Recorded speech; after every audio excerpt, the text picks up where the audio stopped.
Hello friends, இன்றைக்கு இந்த வீடியோவில் பிஎம் கிசான் சம்மன் நிதி திட்டத்தோட 21வது தவணையானது இவர்களுக்கு மட்டும்தான் கிடைக்கும் அப்படின்னு சொல்லியிருக்காங்க. இது டிலே ஏற்படுவதற்கான காரணத்தையும் சொல்லியிருக்காங்க.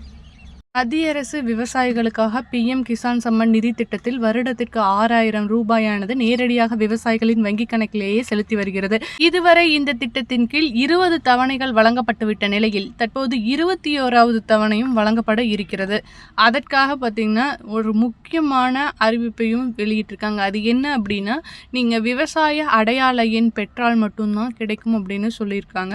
அதுக்கு உங்களோட பட்டா, சிட்டா, ஆதார் கார்டு ப்ளஸ் உங்களோட பேங்க் பாஸ்புக் நம்பர் அதை ஆதார் கார்டோட லிங்க் பண்ணியிருக்கணும். இதெல்லாம் இருந்தால் தான் இதை வச்சு நீங்கள் விவசாயி தனித்துவ அடையாள எண்ணை பெற முடியும். இதற்கு நீங்கள் வேளாண் துறையிலையோ அல்லது தோட்டக்கலை துறையிலையோ வாங்கிக்கலாம். அப்படி இல்லைன்னா அருகில் உள்ள இ-சேவை மையங்களில் போயும் அப்ளை பண்ணி வாங்கிக்கொள்ள முடியும்.